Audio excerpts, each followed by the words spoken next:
ಯೋಜನೆ ಜಾರಿಗೊಂಡಾಗಿಂದ ಈ ಮಹಿಳೆಯರೆಲ್ಲ ಗೌರ್ಮೆಂಟ್ ಬಸ್ಸಲ್ಲಿ ಸೀಟ್ಗೋಸ್ಕರ ಕಿತ್ತಾಡ್ಕೊಂಡು ಕಷ್ಟಪಡ್ತಾ ಇದ್ದರೆ, ಇತ್ತ ಪ್ರೈವೇಟ್ ಬಸ್ನವರು ತಮ್ಮ ಹೊಟ್ಟೆ ಪಾಡಗಾಗಿ ಕಷ್ಟಪಡ್ತಾ ಇದ್ದಾರೆ.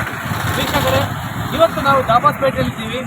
ಇಲ್ಲಿ ದೊಡ್ಡಬಳ್ಳಾಪುರ, ಗೊರವನಹಳ್ಳಿ, ಹಾಗೆ ಮಧುಗಿರಿ ಈ ಕಡೆ ಹೋಗುವಂತಹ ಅನೇಕ ಪ್ರೈವೇಟ್ ಬಸ್ಗಳಿದ್ದಾವೆ. ಬನ್ನಿ, ಈ ಪ್ರೈವೇಟ್ ಬಸ್ಗಳ ಮಾಲೀಕರ ಹಾಗೆ ಡ್ರೈವರ್ಗಳ ಪರಿಸ್ಥಿತಿ ಯಾವ ಥರ ಇದೆ ಅಂತ ಅವ್ರ ಹತ್ರನೇ ಕೇಳ್ಕೊಂಡು ಬರೋಣ. ನಾವು 20 ವರ್ಷದಿಂದ ಬಸ್ ಓಡಿಸ್ತಾ ಇದ್ದೀವಿ. ಈ ಬಸ್ ಒಳಗೆ ಶಕ್ತಿ ಯೋಜನೆ ಬಂದಾಗಿಂದ ನಮಗೆ ಫುಲ್ಲು ಲಾಸ್ ಆಗಿದೆ. ಈ ಕೊರೋನಾ ಎಫೆಕ್ಟ್ ಬೇರೆ ಆಯಿತು. ಹಾಗಾಗಿ ನಾವು 3 ತಿಂಗಳಿಗೆ 50,000 ಟ್ಯಾಕ್ಸ್ ಕಟ್ತಾ ಇದ್ದೀವಿ. ಮತ್ತು ಈ ಆಯಿಲ್ಲು, ಡೀಸಲ್ಲು ಮತ್ತು ಪ್ರತಿಯೊಂದು ಇವು ಜಾಸ್ತಿ ಆಗಿದೆ. ಅದಕ್ಕೆ ನಮಗೆ ಫುಲ್ಲು ಲಾಸ್ ಆಗಿದೆ ಶಕ್ತಿ ಯೋಜನೆ. ಈ ಶಕ್ತಿ ಯೋಜನೆ ಬೇಕಾಗಿರಲಿಲ್ಲ. ವಯಸ್ಸಾದವರು ಸ್ಕೂಲ್ ಹುಡುಗರಿಗೆ ಕೊಡಬೇಕಾಯ್ತು.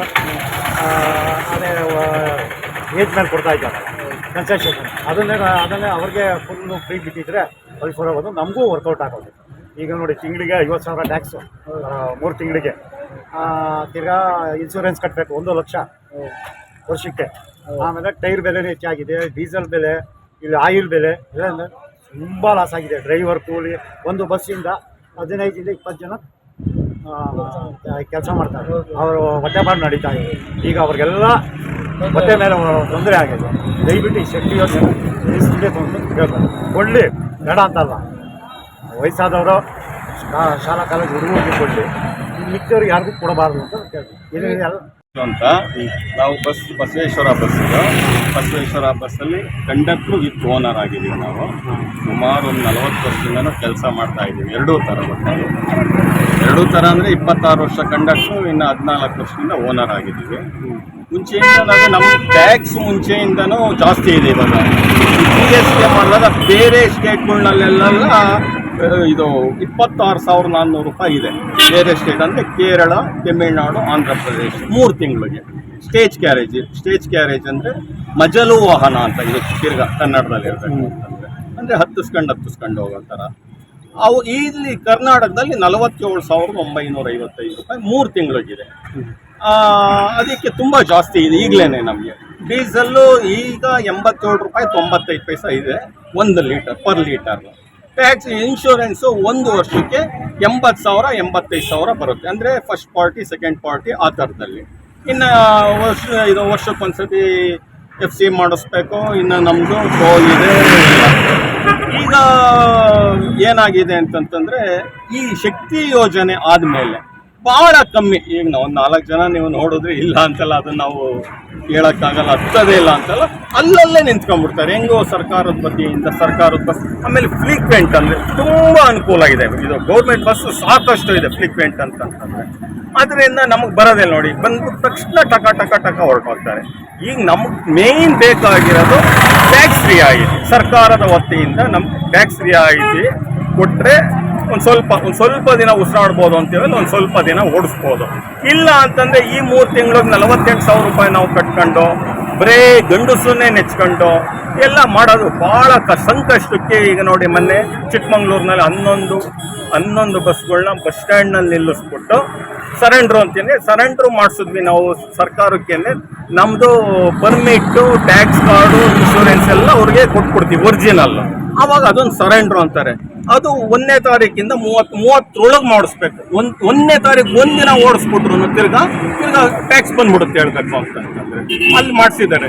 ಇಲ್ಲೂ ಸಂಕಷ್ಟದಲ್ಲಿದ್ದೀವಿ, ಏನು ಸಫಿಷಿಯೆಂಟ್ ಅಂತ ಹೊರಟೋಯ್ತು ಬಿಡಿ. ಈಗ ಏನೋ ಒಟ್ಟಿನಲ್ಲಿ ಓಡ್ತಾ ಇದೆ. ನಮಗೊಂದು ಕೆಲಸ, ನಮ್ಮ ಚಾಲಕರಿಗೊಂದು ಕೆಲಸ ಅನ್ನೋದಕ್ಕೆ 2 ಕೆಲಸ ಮಾಡೋದ್ರಿಂದ ನಮಗೊಂದು ಕೆಲಸ ಅನ್ನೋದಕ್ಕೆ ಓಡಿಸ್ತಿದ್ದೀವಿ. ಲಾಭದಾಯಕ ಉದ್ಯಮ ಅಂತೂ ಈಗ ಅಂತಲ್ಲ, ಈಗ ಒಂದು 10 ವರ್ಷದಿಂದನೂ ಇಲ್ಲ. ಈ ಜೂನ್ 11ನೇ ತಾರೀಕಿಂದ ಇದ್ದಿದ್ದೂ ತುಂಬ ಕಡಿಮೆ ಆಗ್ಬಿಟ್ಟಿದೆ ಹೇಳ್ಬೇಕು. ಬರೀ ಡೀಸೆಲ್ಲು ಬ್ಯಾಟಾಗಳು ತಗೊಂಬಿಟ್ವಿ ಅಂತಂದರೆ 3 ತಿಂಗಳಿಗೆ 48,000 ರೂಪಾಯಿ ಬಂದಾಗ ಅದು ಹೊರೆ ಕಟ್ಟಲೇಬೇಕಾದ್ದು. 1 ದಿನ ಲೇಟ್ ಆಯಿತು ಅಂದ್ರೆ 10,800 ರೂಪಾಯಿ ಫೈನ್ ಹಾಕ್ತಾರೆ ಹೇಳ್ಬೇಕು ಅಂತಂದರೆ. ಅವಾಗ ಅದೇ ಮನೆಯವ್ರಿಗೆ ಹೋಗಿ ಆ ಸಂಘದಲ್ಲಿ ಎತ್ಕೊಡು, ಈ ಸಂಘದಲ್ಲಿ ಎತ್ಕೊಡು ಅಂತ ಹಂಗೆ ದಂಬಾಲ್ ಬಿದ್ದು ಅವ್ರು ಯಾವುದೋ ಧರ್ಮಸ್ಥಳದ ಸಂಘಲ್ಲೋ, ಶ್ರೀ ಶಕ್ತಿ ಸಂಘದಲ್ಲೋ ಎತ್ಕೊಟ್ರೆ ವಾಪಸ್ ಕೊಡೋದಂತೂ ಸಾಧ್ಯವಿಲ್ಲದ ಮಾತು. ಬರೀ ಇಸ್ಕೊಂಬೋದು, ಕೊಡಬೇಕು ರಿಟರ್ನ್ಸ್ ಅಂದರೆ ಕಷ್ಟ ಆಗ್ತಿದೆ. ಅದ್ರ ಮಧ್ಯದಲ್ಲಿ ಈ ಸತಿ ಏನಾಯಿತು ಅಂದರೆ, ಜೂನ್ 16ನೇ ತಾರೀಕಿಂದ ಆಷಾಢ ಮಾಸ ಶ್ರಾವಣ. ಪ್ರತಿ ವರ್ಷವೂ ಆಷಾಢದಲ್ಲಿ ಶ್ರಾವಣದಲ್ಲಿ ಕಮ್ಮಿ ಇರುತ್ತೆ. ಆ ಇದರಲ್ಲಿ ಇನ್ನೂ ನಮಗೆ ಸ್ಪಷ್ಟತೆ ಸಿಕ್ಕಿಲ್ಲ ಹೇಳ್ಬೇಕು. ಎಫೆಕ್ಟ್ ಆಗಿದೆ ಇಲ್ಲ ಅಂತಲ್ಲ, ಪ್ರತಿ ವರ್ಷನೂ ಆಷಾಢ ಶ್ರಾವಣದಲ್ಲಿ ಕಮ್ಮಿ ಇರೋದು, ಅದಕ್ಕೆ ಒಂಚೂರು ನಮಗೆ ಕಂಡು ಬರ್ತಿಲ್ಲ. ನಮ್ಮ ಮನ್ಸಿಗೆ ಏನು ಅನಿಸುತ್ತೆ ಅಂತಂದ್ರೆ ಪ್ರತಿ ಆಷಾಢ ಶ್ರಾವಣದಲ್ಲಿ ಕಮ್ಮಿ ಇದೆಯಲ್ಲ, ಈ ವರ್ಷನೂ ಕಮ್ಮಿ ಆಗಿದೆ ಅನಿಸುತ್ತೆ. ಈಗ ನೆಕ್ಸ್ಟ್ ಮಂತ್ ಅಂತ ಹಿಡಿದು ಅದರಲ್ಲಿ ಈ ಸತಿ ಒಂದು ಶ್ರಾವಣ ಜಾಸ್ತಿ ಬೇರೆ ಬರುತ್ತೆ. ಆಗಸ್ಟ್ 16ನೇ ತಾರೀಕಿಂದ ಒಂದು ಸ್ವಲ್ಪ ಇಂಪ್ರೂವ್ ಆಗಬಹುದು ಅಂತ ನಾನು ಅಂದ್ಕೊಂಡಿದ್ದೀವಿ, ಇಲ್ಲ ನಮ್ಮ ಸಂಸ್ಥೆಯವರು ಅಂದ್ಕೊಂಡಿದ್ದೀವಿ. ಒಟ್ಟಿನಲ್ಲಿ ಮೇನ್ ಟ್ಯಾಕ್ಸ್ ಫ್ರೀ ಆಗಿದೆ, ಬೇಕಾಗಿದೆ. ಕಲೆಕ್ಷನ್ ಕಡಿಮೆ ಇದೆ, ತುಂಬಾ ಕಡಿಮೆ ಇದೆ. ಇಲ್ಲಿ ಬಿಡ್ಬೇಕು ಡೀಸೆಲ್ ಹೇಳಿದ್ನಲ್ಲ, ಫ್ಯಾಮಿಲಿ ಎಲ್ಲ ಹೆಂಗ್ ಮೇಂಟೈನ್ ಮಾಡಿ ಅದೇ ಇವಾಗ 40 ವರ್ಷ ಕಲ್ತ್ಬಿಟ್ಟಿದೀವಲ್ಲ, ಬೇರೆ ಉದ್ಯಮಕ್ಕೆ ಈ ಏಜ್ ನಲ್ಲಿ ನಾವು ಜಂಪ್ ಆಗಕ್ಕಾಗಲ್ಲ. ಹೇಳ್ಬೋದು ನೋಡಿ, ಅಲ್ಲಿ ಕಡಲೆಕಾಯಿ ಮಾಡ್ಬೋದು. ಪ್ರೈವೇಟ್ ಬಸ್ ಮಾಲೀಕರಿಗೆಲ್ಲ ತೊಂದರೆ ಆಗಿದೆ, ಪ್ರತಿಯೊಬ್ಬ ಮಾಲೀಕರಿಗೂ ತೊಂದರೆ ಆಗಿದೆ, ಇಲ್ಲ ಅಂತಲ್ಲ. ನಮ್ದೊಂದೇ ಬಸ್ಸು ಅಂತ. ಸರ್, ಈಗ ನಿಮ್ಮ ವತಿಯಿಂದ ಸರ್ಕಾರಕ್ಕೆ ಏನ್ ಮನವಿ ಮಾಡೋಣ? ಫಸ್ಟ್ ನಮಗೆ ಟ್ಯಾಕ್ಸ್ ಫ್ರೀ ಆಗಿದೆ, ಅದು ಕೊಟ್ವಿ ಅಂತಂದ್ರೆ ಒಂದ್ ಸ್ವಲ್ಪ ದಿನ ನಾವು ಸ್ಪಂದಿಸ್ತೀವಿ ಒಟ್ಟಿನಲ್ಲಿ. ಇಲ್ಲ ಅಂತಂದ್ರೆ ಆಗೋಷ್ಟು ದಿನ ಓಡಿಸ್ತಾ ಇದೀವಿ. 700 ರೂಪಾಯಿ ತಗೊಂಡು ಅದು ಎರಡೂ ಕೆಲಸ ಮಾಡಿ, ಮೇನ್ ಬಂಡವಾಳನೂ ಹಾಕಿದೀವಿ, ಕಂಡಕ್ಟರ್ ಕೆಲಸನೂ ಮಾಡ್ತೀವಿ. 40 ವರ್ಷ ಸತತವಾಗಿ ಮಾಡ್ತೀವಿ. 40 ವರ್ಷ 4 ತಿಂಗಳು 7ನೇ ದಿನ ಇವತ್ತು ಒಟ್ಟಿನ ಟ್ಯಾಕ್ಸ್ ಫ್ರೀ ಬಿಡ್ಬೇಕು ಅಂತ ನೀವು ಹೇಳ್ತಾ ಇದ್ದೀರಿ. ಫ್ರೀ ಅಂದ್ರೆ ಫ್ರೀ ಬಿಟ್ಟರೆ ತುಂಬಾ ಸಂತೋಷದ ವಿಷಯ. ಒಟ್ಟಿನಲ್ಲಿ ಈಗ ಹೇಳಿದ್ನಲ್ಲ, 3 ಆಂಧ್ರ ಪ್ರದೇಶ, ತಮಿಳುನಾಡು, ಕೇರಳದಲ್ಲಿ 20 ಕಡಿಮೆನಾದ್ರೂ ಮಾಡಿ, ಅಟ್ಲೀಸ್ಟ್ ಕಡಿಮೆನಾದ್ರೂ ಮಾಡಿದ್ರೆ ಒಂದು ಸ್ವಲ್ಪ ಎಲ್ಲ ಮಾಲೀಕರಿಗೂ ಅನುಕೂಲ ಆಗುತ್ತೆ. ನಮ್ಮ ಬಸವೇಶ್ವರ ಒಂದು ಮಾಲೀಕರು ಅಂತಲ್ಲ, ಎಲ್ಲ ಮಾಲೀಕರು. Thank you. ಸರ್ 40 ರೂಪಾಯಿ ಉಳಿದಿದೆ. 40 ರೂಪಾಯಿ ಉಳಿದಿದೆ ಗಾಡಿ ನೋಡಿ. ಏನು ಓಡಿಸೋಣ, ಇಲ್ಲಿ ಚಲನ್ ಇದೆ ನೋಡ್ಬೇಕಂತ, 7 ದಿವಸದ ಚಲನ್ ಇದೆ. 40 ರೂಪಾಯಿ ಉಳಿದಿದೆ. ಹೆಂಗ್ ಬಸ್ ಓಡಿಸೋದು? ಹೆಂಗ್ ಬಸ್ ನೋಡಿ 7 ದಿವಸಕ್ಕೆ 40 ರೂಪಾಯಿ. ಗ್ಯಾಸ್ಗೆ ಈಗ 45 ಎಲ್ಲ ಸಾವಿರ ಇತ್ತು, ಈ ಎಲ್ಲ ಎಲ್ಲ 7% ಜಾಸ್ತಿ ಯೋಜನೆ ಮಾಡಿದ್ದಾರೆ. ಕೊಟ್ಟಿರೋಕ್ಕೆ ಜನಗಳನ್ನ ಈಗ 50 ಚಿಲ್ಲರೆ ಆಯ್ತು. ಇದು ಮಾಡಿದ್ದಾರೆ. ಟ್ಯಾಕ್ಸ್ ನಾವು ಕಟ್ಟಕ್ಕಾಗುತ್ತಾ? 7 ದಿವಸಕ್ಕೆ 40 ರೂಪಾಯಿ ದುಡ್ಡು ಉಳಿದಿದೆ ಬಸ್ನಲ್ಲಿ. ಹೆಂಗೆ ಮಾಡೋದು ನಾವು? ಈ ಸಿದ್ದರಾಮಯ್ಯ ಸರ್ಕಾರ ಬಂದ್ಬಿಟ್ಟು ಇಡೀ ಕರ್ನಾಟಕನೇ ಹಾಳು ಮಾಡ್ಬೇಕು. ಕರ್ನಾಟಕ ಸರ್ಕಾರನ ಜನಗಳು ದೊಡ್ಡಬಳ್ಳಾಪುರದಿಂದ ಗೌರ್ಮೆಂಟ್ ಬಸ್ ಬರುತ್ತೆ, ಬರಬಾರ್ದು ಅಂತಲ್ಲ, ಅವ್ರಿಗೂ ಓಡ್ಲಿ. ಒಂದು ಪ್ರೈವೇಟ್ ಗಾಡಿಗೆ ಬೇಕಾದ್ರೆ ಈಗ ಚೆಕ್ ಮಾಡಿ, ಈಗ 2 ಹೋಗಿದೆ, ಇನ್ನು 2 ಗಾಡಿ ಬರುತ್ತೆ. ಒಂದು ಗಾಡಿಗೆ ಮಿನಿಮಮ್ ಮುಂದೆ 3 ರಿಂದ 4 ಗಾಡಿ ಗೌರ್ಮೆಂಟ್ ಗಾಡಿಗಳು ಬರ್ತವೆ. ಪ್ರೈವೇಟ್ ಗಾಡಿಗೆ ಒಂದು ಪ್ರೈವೇಟ್ ಗಾಡಿಗೆ 3 ರಿಂದ 4 ಗೌರ್ಮೆಂಟ್ ಬರ್ತದೆ. ಅದು ಅವ್ರಿಗೂ ಪರ್ಮನೆಂಟ್ ಇದೆ, ನಮಗೂ ಪರ್ಮನೆಂಟ್ ಇದೆ, ಅವ್ರಿಗೂ ಟೈಮಿಂಗ್ಸ್ ಇದೆ. ಅದ್ರಾಗೆ ಒಂದಕ್ಕೆ ಟೈಮಿಂಗ್ಸು ಪರ್ಮನೆಂಟ್ ಇರೋ ಗಾಡಿಗೆ 3 ಗಾಡಿ ಬೇರ್ಪಡಿಸ್ತೇವೆ. ನಾವು ಹೆಂಗೆ ಜೀವನ ಮಾಡೋದು? ಟ್ಯಾಕ್ಸ್ ಕಟ್ಟೋದು ಹೆಂಗೆ, ಆಮೇಲೆ ಗಾಡಿ ಕಂತು ಕಟ್ಟೋದು ಹೆಂಗೆ, ಇನ್ಶೂರೆನ್ಸ್ ಕಟ್ಟೋದು ಹೆಂಗೆ? ನಾವು ದಿನಕ್ಕೆ ಏನಿಲ್ಲ ಒಂದು ಬಸ್ನಾಗೆ ಕಮ್ಮಿ ಅಂದ್ರೆ 10 ರಿಂದ 12 ಜನ ಜೀವನ ಮಾಡ್ತಾರೆ. ವರ್ಕರ್ಸು, ಏಜೆನ್ಸಿಗಳು, ಅವರಿಂದೆಲ್ಲ 10 ರಿಂದ 12 ಜನ ಮಾಡ್ತಾರೆ. ಅವ್ರ ಹೊಟ್ಟೆ ಮೇಲೆ ಹೊಡೆದು ಸಿದ್ದರಾಮಯ್ಯ ಸರ್ಕಾರ ಅಂತ ಲೋಕಸಭಾ ಸರ್ಕಾರ ಇಲ್ಲ. ಸಿದ್ದರಾಮಯ್ಯರು ಮಾಡಲಿ, ಉಚಿತ ಮಾಡ್ತಿದ್ದಾರೆ. ಸ್ಟೂಡೆಂಟ್ಸಿಗೆ ಮಾಡಲಿ, ಅಂಗವಿಕಲರಿಗೆ ಮಾಡಲಿ, ವಯಸ್ಸಾದವರಿಗೆ ಮಾಡಲಿ, ನಾವು ಬೇಡ ಅಂತ ಹೇಳಲ್ಲ. ಸಿದ್ದರಾಮಯ್ಯ ಸರ್ಕಾರ ಅನುಕೂಲ ಮಾಡ್ತಾ ಇದ್ದಾರೆ, ಮಾಡಲಿ. ಕಿಲೋಮೀಟರ್ ವಾಚ್ ಮಾಡ್ತಿದ್ದೀವಿ. ಈಗ ನನ್ನ 4 ಬಸ್ ಇದೆ, ಆಯ್ತಾ? 3 ತಿಂಗಳಾಗಿದೆ ನಾವು 10 ರೂಪಾಯಿ ದುಡಿಮೆ ಅಂತ ಮಾಡಿ 5-6 ಲಕ್ಷ ಸಾಲ ಮಾಡ್ಕೊಂಡಿದ್ದೀವಿ. ಏನು ಓಡಿಸ್ಬೇಕೇಳಿ ನಾವು ಬಸ್ಸು? ಆಮೇಲೆ ಗೌರ್ಮೆಂಟ್ಗಳು ಫಾರಮ್ 4 ಇದೆ, ನಮ್ಮದು ಫಾರಮ್ 4 ಇದೆ ಅಂತ ಹೇಳ್ಬಿಟ್ಟು ನಿನ್ನೆ ಸಂಡೇ ನಿಮಿಷಕ್ಕೆ ಒಂದೊಂದು ಬಸ್ ಬಿಟ್ಟಿದ್ದಾರೆ ಸರ್. ನಿಮಿಷಕ್ಕೆ ಒಂದೊಂದು ಬಸ್ಸು ಗೌರ್ಮೆಂಟ್, KSRTCಗಳು, ಸೆಟ್ಲುಗಳು, ದಾವಸ್ಪೇಟೆ, ತುಮಕೂರು, ದೊಡ್ಡಬಳ್ಳಾಪುರ, ತುಮಕೂರು, ಒಂದು ಬಸ್ಸಿಗೆ ಟೈಮಿಂಗ್ಸ್ ಇಲ್ಲ. ನಮ್ಮದು ಫಾರಮ್ 4 ಕೊಟ್ಟಿದ್ದಾರೆ ಅಂತ ಹೇಳ್ತಾ ಇದ್ದಾರೆ. ಈಗ ನಾನು 4 ಬಸ್ ಮಾಡಿಕೊಂಡು ಈ ರೂಟಲ್ಲಿ ಬಸ್ ಓಡ್ತಾ ಇದೆ. ಹೇಳಿದ್ನಲ್ಲ ಸರ್, 3 ತಿಂಗಳಾಗಿದೆ 10 ರೂಪಾಯಿ ಉಳಿತಾಯ ಮಾಡಿ. ಈಗ ತಮಿಳ್ನಾಡು ಸಿಸ್ಟಮ್ ಮಾಡಿಬಿಡಿ, ಬಿಡಿ 60-40 ಮಾಡಿಬಿಡ್ಲಿ. ಈಗ ಅವ್ರ ಟೈಮಿಂಗ್ಸಿಗೆ ನಾವು ಹೋಗಂಗಿಲ್ಲ, ನಮ್ಮ ಟೈಮಿಂಗ್ಸಿಗೆ ಅವ್ರು ಬರೋಂಗಿಲ್ಲ. ಕಿಲೋಮೀಟರ್ ವಾಯ್ಸ್ ಮಾಡಲಿ, ಉಚಿತ ಮಾಡಲಿ ಬಿಡಿ. ಈಗ ಸಿಟಿ ಲಿಮಿಟ್ ಮಾಡಿದ್ದಾರೆ ತಮಿಳ್ನಾಡಲ್ಲೆಲ್ಲ, 30 ಕಿಲೋಮೀಟರ್ ಸರೌಂಡಿಂಗ್ಸು, ಆ ಥರ ಮಾಡಿದ್ವಿ. ಈಗ ನೋಡಿ, ಈ ಗಾಡಿಗೆ 48,000 ಟ್ಯಾಕ್ಸು, 5,000 ರೂಪಾಯಿ ಉಳಿಯಲ್ಲ. ಇನ್ಶೂರೆನ್ಸ್ 75,000. ಡ್ರೈವರ್ ಬಾಟ ಏನು ಕೊಡೋಣ, ಕಂಡಕ್ಟರ್ ಬಾಟ ಏನು ಕೊಡೋಣ? ಏನು ಮಾಡ್ಬೇಕು ಹೇಳಿ? ಈಗ ನೋಡಿ, ಈ ಆಟೋದವರು ಜೀವನ ಮಾಡ್ತಾ ಇದ್ದಾರೆ ಪಾಪ, ಅವ್ರಿಗೇನು ಸಂಪಾದನೆ ಇಲ್ಲ. ಇಲ್ಲಿ ನೋಡಿ, ಈಗ BMTC ದಾಬಾಸ್ಪೇಟೆ, ಜಾಮೂನ್ದು, ಬೇಗೂರು, ನೆಲಮಂಗಲ, ಬೆಂಗಳೂರು ಅಂತೆ. ದಾಬಾಸ್ಪೇಟೆಯಿಂದ ಬೆಂಗಳೂರಿಗೆ 32 ರೂಪಾಯಿ ಚಾರ್ಜು ಇಲ್ಲಿ BMTC ಒಳಗೆ. ನಾವೇನು ಬಸ್ ಓಡಿಸೋಣ? ಅಲ್ಲ, ಈ ಸಿದ್ದರಾಮಯ್ಯವರು ಮಾಡಲಿ, ಈ ಥರ ಮಾಡಬೇಕು. ಬಡವರ ಹೊಟ್ಟೆ ಮೇಲೆ ಹೊಡೆದ್ಬಿಟ್ಟು ಓಲಿ ಏನು ಈಗ ಹಿಂದೂ ಪರ, ನಾವು ಹಿಂದೂ ಪರ ಏನು ಮಾಡಿದ್ದಾರೆ? ಹಿಂದೂಗಳಿಗೆ ಏನು ಮಾಡಿಲ್ಲ. ಅಲ್ಪಸಂಖ್ಯಾತ ಪರ ಅಂತ ಮಾತಾಡ್ತಾರೆ. ಎಲ್ಲರಿಗೂ ಒಳ್ಳೇದು ಮಾಡ್ತೀವಿ ಅಂತಾರೆ. ಅದೇನೋ 2000 ಗೃಹಲಕ್ಷ್ಮಿ ಏನಕ್ಕೆ ಬೇಕು ಸರ್ ಅವೆಲ್ಲ? ಅದೇ ಮನೇಲಿ ಕೂತ್ಕೊಬೇಕು, ಜನಗಳ ಮೈ ಸೋಮಾರಿ ಮಾಡಾಯ್ತು. ಎಲ್ಲ ತೊಂದರೆ. ಯಾವ್ದು ಕೊಡಲ್ಲ 2 ಕೆಜಿ ಅಕ್ಕಿ ಕೊಡ್ತೀನಿ ಇನ್ನೆಲ್ಲ ಎಲ್ಲಿ ಕೊಟ್ಟಿದ್ದಾನೆ ಸರ್? 3 ಕೆಜಿ ಕೊಡ್ತಾ ಇದ್ದಾರೆ. 3 ಕೆಜಿ ಕೇಂದ್ರ ಸರ್ಕಾರ ಕೊಡೋದು, ಕೇಂದ್ರ ಸರ್ಕಾರದವ್ರು ಕೊಡೋದು 5 ಕೆಜಿ ಕೊಡೋದನ್ನ 2 ಕೆಜಿ ಕಟ್ ಮಾಡಿ 3 ಕೆಜಿ ಕೊಡ್ತಾ ಇದ್ದಾರೆ. ಏನ್ ಮಾಡೋಣ ನಾವು? ಏನು ಪ್ರಯೋಜನ ಇಲ್ಲ ಸರ್. ಸ್ಟೂಡೆಂಟ್ಸಿಗೆ ಮಾಡಲಿ, ಹೋಗೋ ವಿದ್ಯಾರ್ಥಿಗಳಿಗೆ ಮಾಡಲಿ, ವಯಸ್ಸಾದವ್ರಿಗೆ ಮಾಡಲಿ, ಅಂಗವಿಕಲರಿಗೆ ಮಾಡಲಿ. ಈಗ 80,000 ಸಂಬಳ ತಂತಾರೆ ಟೀಚರ್ಸು, ಅವರಿಗೆ ಉಚಿತ. ಕೂಲಿ ಮಾಡೋರು ಪ್ರೈವೇಟ್ ಬಸ್ ಹತ್ತುತ್ತವ್ರೆ, ಟೀಚರ್ಗಳು ಹತ್ತುತ್ತಾ ಇಲ್ಲ. ಗೌರ್ಮೆಂಟ್ ಅಫಿಷಿಯಲ್ಗಳು ನಮ್ಮ ಬಸ್ ಹತ್ತುತ್ತಾ ಇಲ್ಲ. ಏನು ಮಾಡೋಣ ನೋಡಿ? ಬಸ್ ನೋಡೋಕೆ 20 ಜನ ಇಲ್ಲ ಬಸ್ಸವ್ರಿಗೆ. ಏನು ನೋಡಿಸ್ಬೇಕು ಹೇಳಿ ನಾವು? ಅಷ್ಟು ಇದನ್ನೆಲ್ಲ ಕ್ಯಾನ್ಸಲ್ ಮಾಡಲಿ ಸ್ಟೂಡೆಂಟ್ಸಿಗೆ ಮಾಡಲಿ ಅನುಕೂಲ, ಅಂಗವಿಕಲರು ಮಾಡಲಿ ಅನುಕೂಲ, ಎಲ್ಲ ಬಡ ವಿದ್ಯಾರ್ಥಿಗಳು ಮಾಡಲಿ, ಏನು ಅನುಕೂಲ ಮಾಡಲಿ. ಸ್ಕೂಲು ಕಾಲೇಜು ಗೌರ್ಮೆಂಟ್ ಹಾಸ್ಪಿಟ್ಲು ಅದನ್ನ ಮಾಡ್ದಲ್ಲೇ ಉಚಿತ, ಹೆಂಗಸರಿಗೆ ಉಚಿತ. ಹಂಗ ನಾವ್ಯಾರು ಓಟೆ ಹಾಕಿಲ್ವಾ? ಅಲ್ಲ, ನಾವ್ಯಾರು ಓಟೆ ಹಾಕಿಲ್ಲ. ಗಂಧದ ಸಂಘವೇ ನೋಡಿ, ಇವ್ರು ಆಟ ಮಡಗಿದ್ದಾರೆ ಪಾಪ. ಅವನು ಆಟ ಹುಡುಗ, ಅವರು ಆಟ ಹುಡುಗ. ಬೆಳಿಗ್ಗೆ ತಂದಾಕಿರೋದು 4 ಗಂಟೆಗೆ ನೋಡಿ, ಇನ್ನೂ ವಿಭೂತಿನೇ ಹಾಕ್ಸಿಲ್ಲ ಅವನು. ಒಂದು ಟ್ರಿಪ್ಪು ಮಾಡಿಲ್ಲ. ಏನು ಮಾಡ್ಬೇಕು ಹೇಳಿ? ಏನೋ ನೀವೇ ಮೀಡಿಯಾದವರು ಎಲ್ಲ ಹೆಲ್ಪ್ ಮಾಡಿ ಏನೋ ಇದೊಂದು ಕೆಲಸ ಮಾಡೋದು ಮಾಡಿದ್ರೆ ನಮಗೂ ಅನುಕೂಲ ಆಗುತ್ತೆ ಸರ್. ಆ ಥರ ಮಾಡಿ ಧನ್ಯವಾದ ನಿಮ್ಮದು. ಯಜಮಾನರುಗಳೆಲ್ಲ ಕೊಡೋಕೆ ಆಗ್ತಾಯಿಲ್ಲ. ಟ್ಯಾಕ್ಸ್ ಕೊಡೋದು ಮತ್ತು ಕೂಲಿ ಇದೆಲ್ಲ ಇದಾಗ್ತಿಲ್ಲ. ಡೀಸೆಲ್ ಕೈಯಿಂದ ಆಗ್ತಾರೆ. ಇದಾಗ್ತಾ ಇದೆ. ಕಲೆಕ್ಷನ್ ಕಡಿಮೆ ಅಂತೀರ ಸರ್?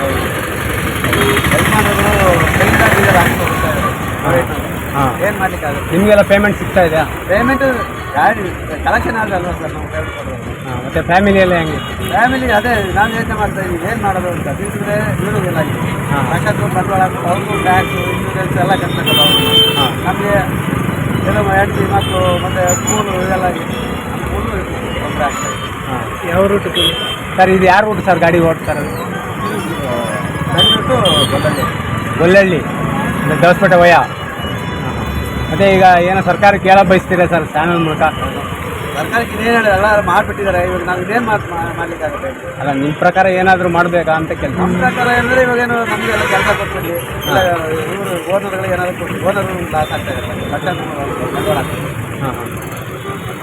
ಯಜಮಾನರುಗಳು ಇವಾಗ ಎಷ್ಟು ಸಿವಿಲ್ ಗಾಡಿಗಳಿದೆ, ಎಲ್ರಿಗೂ ಲಾಸ್ ಆಗ್ತದೆ. ಎಷ್ಟೋ ಜನ ಸಿಂಗಲ್ ಓನರ್ಗಳೆಲ್ಲ ಬಾಯ್ ಪಡ್ಕೊಂತ ಇದ್ದಾರೆ.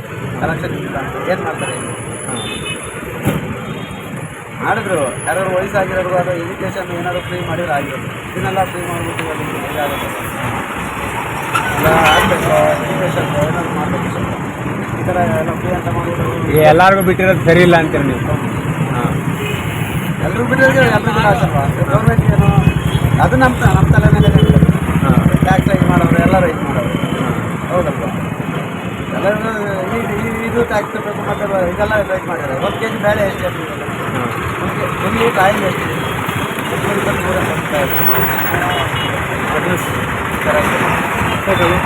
ಓಕೆ ಹಾಂ, ಹೇಳಿ ಸರ್. ನಾವು ಯಾರು ಯಾರಿಗೂ ಹೇಳೋಕ್ಕಾಗಲ್ಲ. ಲೇಡೀಸ್ ಯಾರು ಆಗ್ತಾ ಇಲ್ಲ, ಯಾರು ಹೋಗ್ತಾ ಇಲ್ಲ ಸರ್. ಯಾರು ರೂಟಲ್ಲಿ ಓಡ್ತಾ ಇದೆ ಗಾಡಿ? ಸರ್. ದೊಡ್ಡಬಳ್ಳಾಪುರ, ತುಮಕೂರು, ದೊಡ್ಡಬಳ್ಳಾಪುರ, ತುಮಕೂರು ವಯ ದವಸಪೇಟೆ, ದಾವಸ್ಪೇಟೆ, ದೇವಸ್ಥಾನ, ತುಮಕೂರು, ಹಾಸನ, ತುಮಕೂರು. ಹಿಂಗೆ ಗುಳಿಗೆರೆ ಮೇಲೆ 3 ಸಿಂಗಲ್. ಹಾಂ. ಕೇಂದ್ರೊಳಗೆ 3 ಸಿಂಗಲ್ ಓಡಾಡ್ತೀವಿ. 3 ಸಿಂಗಲ್ ಓಡಾಡಿದ್ರು ಜನ ಆಗ್ತಾ ಇಲ್ಲ. ಲೇಡೀಸ್ ಒಬ್ರು ಬರ್ತಾ ಇಲ್ಲ. ಅದರಲ್ಲಿ ಸಾರ್ವಜನಿಕ ಲೇಡೀಸ್ ಬಂದ್ರು, ಜೆಂಟ್ಸ್ ಬಂದ್ರು ಲೇಡೀಸು ಕರ್ಕೊಂಡು ಹೋಗ್ಬಿಡ್ತಾರೆ ಅಂತ ಹಂಗಾಗಿದೆ. ಇದೆ. ಓಕೆ, ಹಂಗಾಗಿದೆ. ಡೀಸೆಲ್ಗೂ ಕಾಸು ಆಗ್ತಾ ಇಲ್ಲ. ಮುಂದೆ ಏನ್ ಮಾಡ್ಬೇಕು ಅಂತ ಇದ್ದೀರಿ ಸರ್? ಏನ್ ಮಾಡ್ಬೇಕು ಅಂದ್ರೆ ಅದೇ ಏನು ಮಾಡೋಕ್ಕಾಗಲ್ಲ. ಈಗ ಓಡಿಸ್ಲೇಬೇಕು, ಯಾಕಂದ್ರೆ ಪರ್ಮಿಟ್ ಇರೋದಕ್ಕೆ ಓಡಿಸ್ಲೇಬೇಕು. ಫ್ಯಾಮಿಲಿ ಹೆಂಗಿಲ್ಲ ಮೇಂಟೈನ್ ಆಗುತ್ತೆ ಸರ್? ಏನ್ ಮೇಂಟೈನ್ ಅಂತಂದ್ರೆ ಅದೇ ಕೊಟ್ಟಾಗ ನಾವು ಈಗ ಅವ್ರನ್ನ ನಾವು ಕೇಳೋಕ್ಕಾಗಲ್ಲ. 100-200 ರೂಪಾಯಿ ಇದ್ರಾಗೆಲ್ಲ ನಾವು ಸೋಲ್ಬೋದು. ಸೋಲ್ ಇಸ್ಕೊಂಡು ಏನೋ ಮೇಂಟೈನ್ ಮಾಡ್ಬೇಕು. ಹೌದಾ? ಈಗ ಸರ್ಕಾರಕ್ಕೆ ಏನ್ ಹೇಳಕ್ ಬಯಸ್ತೀರಾ ಸರ್? ಸರ್ಕಾರ ಇದು ಕೆಟ್ಟ ಸರ್ಕಾರ. ಅದೇ ಬಿಜೆಪಿನ ಸರ್ಕಾರ ಮಾಡಿದ್ರೆ ಅದೊಂದು ಸ್ವಲ್ಪ ಅನುಕೂಲ ಇರೋದು. ಎಷ್ಟು ದಿನ ನಡೆದ ಸರ್ ಏನು ಮಾಡೋಕ್ಕಾಗಲ್ಲ. ನಾವು ಮಾಡಿದ್ದು ಮುಂದೆ ಏನ್ ಮಾಡ್ಬೇಕು ಸರ್? ಮುಂದೆ ಏನ್ ಮಾಡೋದು? ಯಾವ ಅವ್ರಿಗೆ ಬಿಟ್ಟಿಲ್ಲ. ನಾವೇನ್ ಮಾಡೋದು? ನಿಮ್ಗೆ ಏನ್ ಬೇಕು ಅಂತ ಕೇಳ್ಕೊಂತೀರಾ? ನಮ್ಗೆ ಏನಿಲ್ಲ, ಟ್ಯಾಕ್ಸ್ ಕಮ್ಮಿ ಮಾಡಲಿ, ಹಾಂ, ಡೀಸೆಲ್ ರೇಟ್ ಕಮ್ಮಿ ಮಾಡಲಿ, ನಾವು ಓಡಿಸ್ಬೋದು. ಹೌದಾ? ಸರಿ ಸರ್, ಥ್ಯಾಂಕ್ಸ್. ಸಿದ್ದರಾಮಯ್ಯವರು ಏನು ಮುಖ್ಯಮಂತ್ರಿ ಆಗಿದ್ದಾರಲ್ಲ, ಸಿದ್ದರಾಮಯ್ಯ ಅವ್ರು ಮಾಡಿದಾಗಿಂದ ಈ ಬಸ್ಗಳು ಸಿಂಗಲ್ ಓಡಿಸ್ತೀವಿ. ಹಾಸ್ಪಿಟಲ್ ಮಲ್ಲಾಪುರ ಡೀಸೆಲ್ ಕಾಸು ಆಗ್ತಾ ಇಲ್ಲ. ಲೇಡೀಸ್ ಓನರ್ ಉಳಿತಾಗ ಡ್ರೈವರ್ ಆಗ್ತಾ ಇಲ್ಲ. ಪ್ರತಿಯೊಂದು ಬಸ್ಸು ಓಡ್ತಾ ಇಲ್ಲ. ಫ್ಯಾಮಿಲಿ ಎಲ್ಲ ಹೆಂಗ್ ಮೇಂಟೈನ್ ಮಾಡ್ತೀರಿ ಸರ್? ಸರ್ ಏನ್ ಮಾಡಕ್ಕಾಗ ಸರ್, ಏನ್ ಮಾಡ ಅಲ್ಲೇ ಯಾಕವನ್ನ ಬಟ್ಟಿ ಗಿಟ್ಟಿ ಈಸ್ಕೊಳ್ಳೋದು ಇದು ಮಾಡೋದು ಏನೋ ಮಾಡ್ತಾ ಇದೀವಿ ಸರ್. ಸ್ಟ್ರೈಕ್ ಬಗ್ಗೆ ಏನ್ ಹೇಳ್ತಾರೆ? ಮೊನ್ನೆ ಎಲ್ಲ ರಾಮಲಿಂಗಾರೆಡ್ಡಿ ಹತ್ರ ಎಲ್ಲ ಏನೋ ಮೀಟಿಂಗ್ ಎಲ್ಲ ಆಯ್ತಿಲ್ಲ ಸರ್? ಏನೋ ನಮ್ಗೆ ಗೊತ್ತಿಲ್ಲ ಸರ್. ಅದೇ ಮಾಡ್ತೀವಿ ಅಂದ್ರು, ತಿರ್ಗಾ ಮುಂದೂಡಿಕೆ ಅಂತ ಇದ್ರು. ಅದೇನೋ ಕಲೆಕ್ಷನ್ ಎಲ್ಲ ಹೇಗಿದೆ ಸರ್? ಕಲೆಕ್ಷನ್ ಇಲ್ಲ ಬಿಡಿ sir, collection full collection collection ಆಗ್ತಾ ಇಲ್ಲ. ಆಗ್ತಾ ಇಲ್ಲ. ಏನ್ ಮಾಡ್ಬೇಕು ಅಂತಾರೆ ಈಗ? ಏನ್ ಮಾಡ್ಬೇಕು ಅಂತ ನಿಮ್ಮ ಅಭಿಪ್ರಾಯ ಏನು? ಈ ಶಕ್ತಿ ಅಂದ್ರೆ ಕ್ಯಾನ್ಸಲ್ ಮಾಡಿದ್ರೆ ಒಂದ್ ಸ್ವಲ್ಪ ಅನುಕೂಲ ಆಗ್ತದೆ. ಕ್ಯಾನ್ಸಲ್ ಮಾಡ್ಬೇಕು ಅಂತೀರಾ? ಕೆಲಸ ಮಾಡಬೇಕು. ಈ ವಯಸ್ಸಾದವ್ರಿಗೆ ಮಾಡ್ಲಿ ಸರ್, ಬೇಡ ಅನ್ನಲ್ಲ. ವಯಸ್ಸಾದವ್ರಿಗೆ, ಬಡವರಿಗೆ, ಅಂತ ಇಂಥವ್ರಿಗೆ ಮಾಡ್ಲಿ. ವಯಸ್ಸಾದವ್ರಿಗೆ ಮಾಡ್ಲಿ. ಈ ಪೂರ್ತಿ ಲೇಡೀಸ್ ಅಂದ್ರೆ ಪೂರ್ತಿ ಎಲ್ಲ ಬರೀ ಲೇಡೀಸ್ ಫ್ರೀ ಅಂದ್ರೆ ಎಲ್ಲ ಬರೀ ಅವರೇನು ಜಾಸ್ತಿ ಬರೋಲ್ಲ, ಲೇಡೀಸೇ ಜಾಸ್ತಿ ಓಡಾಡ್ತಾರೆ. ಇವಾಗ ಇಲ್ಲ ಅಂದ್ರೆ ಲಿಮಿಟ್ ಮಾಡ್ಬಿಡಿ ಸರ್. ಇಲ್ಲ ಅಂದ್ರೆ ಲಿಮಿಟ್, ಇವಾಗ ಇಷ್ಟು ಜನಕ್ಕೆ ಅಂತ ಲಿಮಿಟ್ ಮಾಡಬೇಕು, ಇಲ್ಲ ಇಷ್ಟು ಕಿಲೋಮೀಟರ್ ಅಂತ ಲಿಮಿಟ್ ಮಾಡಬೇಕು. ಎಲ್ಲಿ ಇಡೀ ಕರ್ನಾಟಕನೇ ಫ್ರೀ ಮಾಡಿಬಿಟ್ರೆ ಹೆಂಗತ್ತೆ? ಇಲ್ಲಿಂದ ಇಲ್ಲ ನೆಕ್ಸ್ಟ್ ಸ್ಟಾಪ್ ಹತ್ತೋರು, ನೆಕ್ಸ್ಟ್ ಸ್ಟಾಪ್ ಇಳಿಯೋರು KSRTC ಕಾಯ್ತಾ ಇದ್ರು. ಈಗ ಯಾಕೆ ಸುಮ್ಮನೆ ದುಡ್ಡು ಕೊಟ್ಟು ಹೋಗ್ಬೇಕು? ಬನ್ನಿ ಬಿಡ್ರಿ ಹೋಗೋಣ. ಹೋಗ್ಬಿಡ್ತಾರೆ. ಅವ್ರಿಗೆ ನಾಳೆ ದಿನ ತೊಂದರೆ ಆಗ್ತದೆ. ಬಸ್ಗಳಲ್ಲಿ ಗೌರ್ಮೆಂಟಲ್ಲಿ ವಿಪರೀತ ತೊಂದರೆ. ಈ ಮಕ್ಕಳು ಮರಿನ ಎತ್ಕೊಂಡು ಹೋಗೋಕ್ಕಾಗಲ್ಲ. ಏನಂದರೆ ಈ ಗೌರ್ಮೆಂಟ್ನವರು ಒಂದು ಸ್ವಲ್ಪ ಇದು ಮಾಡಬೇಕು. ಏನು ಹೇಳಿ, ಒಂದು ಲೆವೆಲ್ಗೆ ಈಗ 56 ಸೀಟ್ ಅವೆ ಕೆಪಾಸಿಟಿ, ಇಲ್ಲ ಒಂದು 10 ಸೀಟು ಅಷ್ಟೇ, 60 ಸೀಟು. ಒಂದು 100 ಸೀಟ್ ಸಿಕ್ಕಿದ್ರೆ ಏನೇನೋ ಆದರೆ ಯಾರು ಜವಾಬ್ದಾರಿ? ಅದಕ್ಕೆ ಏನೋ ಗೌರ್ಮೆಂಟ್ನವ್ರೇನೋ ಫ್ರೀ ಮಾಡ್ಬಿಟ್ರೆ ಎಲ್ಲರೂ ಆಧಾರ ಹಿಡ್ಕೊಂಡು ಅದರಲ್ಲೇ ಎಲ್ಲ ಕಾಯ್ಕೊಂಡು ನಿಂತಿರ್ತಾರೆ. ನಮ್ಮ ಬಸ್ಸಲ್ಲಿ ಏನು ಅಂದರೆ ಈ ಹೆಣ್ಮಕ್ಳು ಹತ್ತಲ್ಲ. ನಾವು ಈ ಕಡೆಯಿಂದ ಹೋದ ಡೀಸೆಲ್ ಕಾಸಾಗಲ್ಲ, ಬತ್ತ ಡೀಸೆಲ್ ಕಾಸಾಗಲ್ಲ, ಅಷ್ಟೇ, ಏನಿಲ್ಲ. ಆಮೇಲೆ ಏನಂದರೆ ನಮ್ಮದು ಜೀವನ ನಡಿಬೇಕು. ಟ್ಯಾಕ್ಸ್ ಬೇರೆ ಜಾಸ್ತಿ ಮಾಡೋರೆ. ಕಲೆಕ್ಷನ್ ಆಯ್ತಾ ಇಲ್ಲ ಅಂತೀರಾ? ಆಗ್ತಾನೆ ಇಲ್ಲ ಸರ್. ಪ್ರೈವೇಟ್ನವರು ಈಗ ಟ್ಯಾಕ್ಸ್ ಕಟ್ಟಲೇಬೇಕಲ್ಲ. ಈಗ ನಿಮ್ಮ ಇದು ಎಲ್ಲ ಹೆಂಗೆ ಬರ್ತೀರಿ ನೀವು? ಫ್ಯಾಮಿಲಿ ಎಲ್ಲ ಮೇಂಟೈನ್ ಮಾಡಬೇಕಲ್ಲ? ಆಗಲ್ಲ ಸರ್, ಕಷ್ಟ ಆಯ್ತು, ಕಷ್ಟ ಆಯ್ತು. ಏನು ಉಳಿಯಲ್ಲ, ಕಂಡಕ್ಟ್ರಿಗೂ ಏನು ಉಳಿಯಲ್ಲ. ಡ್ರೈವರ್ ಪಾಪ ಬೆಳಗ್ಗೆಯಿಂದ ಸಾಯಂಕಾಲ ತನಕ ಮಾಡ್ತಾನೆ, ಸಂಬಳ ಕೊಡೋದಿಲ್ಲ. ಮುಂದೆ ಏನು ಮಾಡಬೇಕು ಸರ್? ಮುಂದೆ ಏನು ಮಾಡಬೇಕು ಅಂತ ಸರ್ ಏನು ಹೇಳಕ್ಕೆ ಬಯಸ್ತೀರಾ ಸರ್? ಏನಿಲ್ಲ, ನಾವೇನು ಹೇಳಕ್ಕೆ ಬಯಸಲ್ಲ ಸರ್. ಈಗ ಗೌರ್ಮೆಂಟ್ನವರು ಏನು ಇದು ಮಾಡ್ತಾರೋ ಪ್ರೈವೇಟ್ನವ್ರಿಗೂ ಒಂದು ಚಾನ್ಸ್ ಕೊಡಬೇಕು. ಅವ್ರಿಗೂ ಮಕ್ಕಳು ಮರೆಯವ್ರೆ, ಅವರು ದುಡಿಯೋಕ್ಕಂತ ಬರ್ತಾರೆ. ಅವ್ರಿಗೂ ನಿರುದ್ಯೋಗಿಗಳು ಓದಿರ್ತಾರೆ, ಕೆಲಸ ಸಿಗಲ್ಲ. ಹಿಂಗಾಗಿ ಬಸ್ಗಳಿಗೆ ಬಂದಿರ್ತಾರೆ, ಡ್ರೈವರ್ ಆಗಿ, ಕಂಡಕ್ಟರ್ ಆಗಿ, ಕ್ಲೀನರ್ ಆಗಿ. ಅವ್ರಿಗೂ ಒಂದು ಹೊಟ್ಟೆಪಾಡ ಐತೆ. ಗೌರ್ಮೆಂಟ್ನವ್ರು ಏನಾನ ಅವ್ರಿಗೂ ನಾವು ಸಾಲ ಮಾಡ್ತಾರೆ.